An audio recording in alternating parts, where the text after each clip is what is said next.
Reflexiones del Evangelio según San Juan, capítulo 3, versículo 31 al versículo 36. El que de arriba viene es sobre todos, el que es de la tierra es terrenal, y cosas terrenales habla. El que viene del cielo es sobre todos, y lo que vio y oyó, esto testifica y nadie recibe su testimonio. El que recibe su testimonio, éste atestigua que Dios es veraz, porque el que Dios envió, las palabras de Dios habla, pues Dios no da el Espíritu por medida. El Padre ama al Hijo y todas las cosas ha entregado en su mano. El que cree en el Hijo tiene vida eterna, pero el que rehúsa creer en el Hijo no verá la vida, sino que la ira de Dios está sobre él. En esta mañana quisiera que reflexionemos especialmente sobre la frase del verso 34, Dios no da el Espíritu por medida. Regularmente escuchamos enseñanzas que circulan en el cristianismo, enseñanzas que abrazamos de manera inmediata o que sin ningún problema no cuestionamos porque nos parecen lógicas, porque nos parecen atractivas, pero me gustaría señalar algunas de las cosas erradas que se enseñan en el cristianismo de nuestros días. Una de las enseñanzas extrañas, controversiales, que se enseñan en el mundo cristiano de nuestros días es pensar o transmitir que el Espíritu Santo habita en los hijos de Dios de manera distinta o en diferentes niveles. Regularmente escuchamos a predicadores decir que hay hermanos que tienen una unción y hay hermanos que tienen una unción mayor, dando a entender con esto que el Espíritu Santo habita en mayor medida y en menor medida en algunos creyentes. Incluso cuando escuchamos la expresión sed llenos del Espíritu Santo, muchas veces se nos dice o se nos indica que entre más oremos, que entre más leamos nuestra Biblia, que entre más nos congreguemos, que entre más tengamos interacción los unos con los otros, nosotros como un recipiente estaremos siendo llenos cada vez más de la presencia del Espíritu Santo y cuando lleguemos al tope es cuando podremos decir estamos llenos del Espíritu Santo. Es cuando entonces se dirá tenemos la unción completa.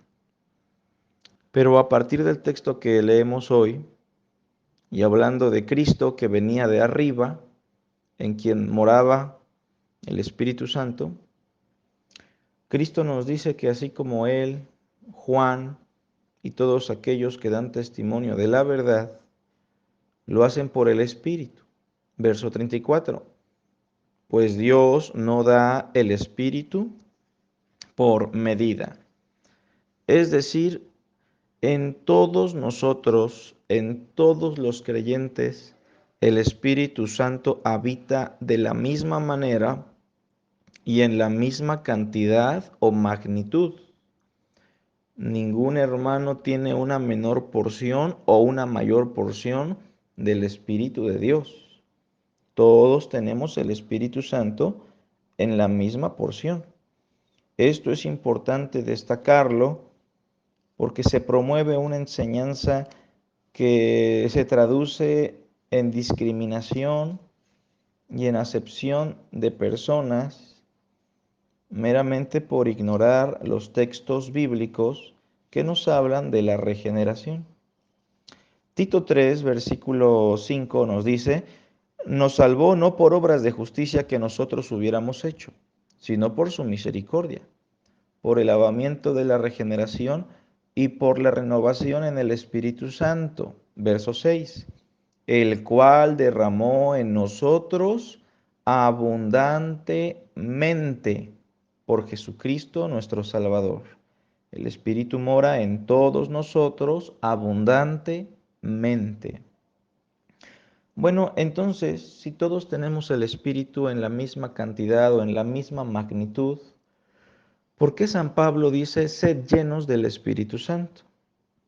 Bueno, porque sed llenos del Espíritu Santo es un mandato, es un imperativo que se debe entender como una figura. Sed llenos del Espíritu Santo sería lo mismo a decir, sed controlados, sed dominados, sed gobernados por el Espíritu Santo. Como cuando Cristo sanó a un paralítico y se dice que el temor llenó el corazón de todos los testigos. No significa que el temor fuese un líquido y el corazón de los testigos que miraron el milagro fuera como un recipiente, sino más bien que el temor los gobernó, el temor los dominó. Y en este caso, sed llenos del Espíritu Santo tiene que ver con eso, con ser gobernados por el Espíritu. Pablo también usará otras expresiones. Andad en el Espíritu. Pablo dirá también, sed guiados por el Espíritu. Y nos advierte, no contristéis al Espíritu Santo, no apaguéis al Espíritu. El Espíritu no se va de nosotros, está permanentemente. Cristo así lo prometió. Y entonces, hoy, usted como cristiano, como cristiana, entienda dos cosas. La primera, el Espíritu mora en usted de manera abundante. Pero eso no es garantía de que su vida sea una vida espiritual abundante. Eso no es garantía de que usted manifieste al Espíritu y a Dios en todas las cosas que hace. El Espíritu ahí está de manera plena en su corazón si usted ha creído en Cristo.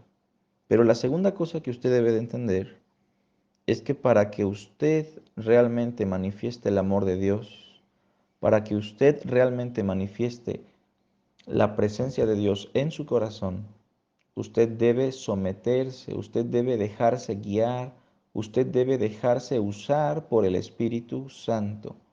Simplemente tiene que presentarse hoy delante de Dios y decirle, Señor, úsame y deja que mis acciones, mis palabras, mi corazón sean gobernadas por tu Espíritu que mora en mí. Si usted es un maestro de la palabra, una maestra de la palabra, entienda, el Espíritu mora en usted. Pero eso no significa que usted va a ser de bendición siempre, solo por el que el Espíritu mora en usted. Usted debe decirle al Señor, Señor, dame la disposición para estudiar, dame la disposición para indagar en tu palabra, para memorizar tu palabra, para transmitirla de una manera correcta. Y usted debe capacitarse, debe aprender. Si usted es un padre de familia, un miembro de familia, usted necesita dejarse dominar por el Espíritu, porque el fruto del Espíritu es el amor. Oremos en esta mañana para que el Espíritu Santo nos gobierne, entendiendo que en todos los creyentes reside de manera completa. Padre, gracias por tu palabra, Señor, porque es hermosa, es perfecta. Bendícela y permítenos en esta mañana tener la disposición para poder dejarnos dominar por tu Santo Espíritu. A ti te damos la honra, la gloria y la alabanza, en el nombre de Cristo Jesús. Amén.